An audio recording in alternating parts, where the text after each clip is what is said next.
Raha tokany fetrany volana oktobra izao ny fehim-potoana nomeny Ravinala Airport ny Sophie Trans ialana eny amin'ny serana mpiara-manidina Nosy ary afarany 3 volana voalohan'ny taona 2024 ho an'ny sera mpiara-manidina Ivato hatreto namafisiny teo anivon'ny Sophie Trans fa tsy manaiky ny faniliana kasain'ny Ravinala Airport atao izy ireo.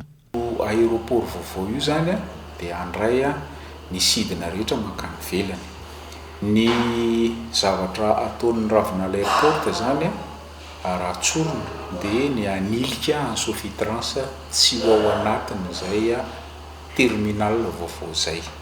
Piditra kosa orinasa hafa izay tsy orinasa malagasy raha ny tena marina fa orinasa vahiny.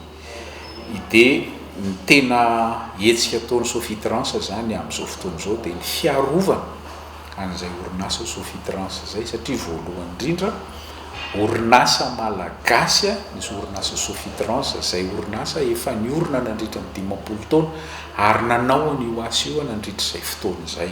Ny mpiasan'ny Sophie Trans dia tokana ihany ny tadiaviny dia zao tsy horavana ny orinasa malagasy ary tsy maintsy tafapetraka manohy ny asa efa nataony eny amin'ny seranam-piaramanidina Ivato.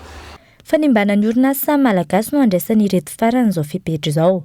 Miantso ny fitondram-panjakana manoloana io ireto farany hijery vahaolana. Namafisina izy ireo fa tsy mitombina ny filazana fa tsy manaraka ny fenitra ny orinasa. Misy moa zany ny ary voizina le hoe Sophie Trans zany tsy manaraka fenitra.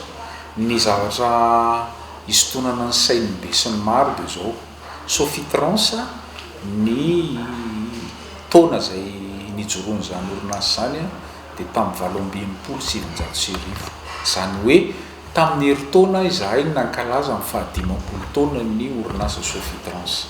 Nandritra n'izay fotoana izay dia Sophie Trans foana no niandraikitra ny fikarakarana ny fiaramanidina rehetra izay niditra teo amin'ny seranam-piaramanidina Ivato. Anisan'izany ireo fiaramanidina amin'ny kompania mpitaterana vahiny izay maro dia maro izy ankehitriny.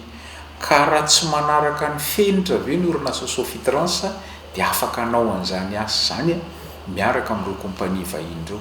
Tsy efa ela ve no niala tsy tonga teto Madagasikara ny kompania mpitaterana vazaha tsy manaraka fenitra ny orinasa Sophie Trans zay. Nitelo moa zany zay nitapahoana tamin'ny minisitra tao anatin'ny tapabolana dia tena mijery vahaolana tokoa izy ho an'ny orinasa Sophie Trans.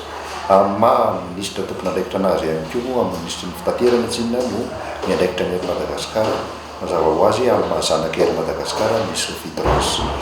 Ny fanantenana eto zany dia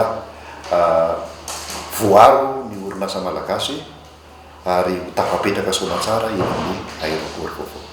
Tsy aivina, manana petrabola 520 isan-jato amin'ny alalan'ny Air Madagasikara anatin'ny groupe Sophie Trans ny fanjakana malagasy ary 330 isan-jato ny petrabolan'ireo mpiasa ao aminy. Mandrina ny 700 kosa ny mpiasa mivantana ao. Andrasan'izy ireo ny vokatry ny fihaonana tamin'ny minisitra tompona andraikitra mikasika ity raharaha ity.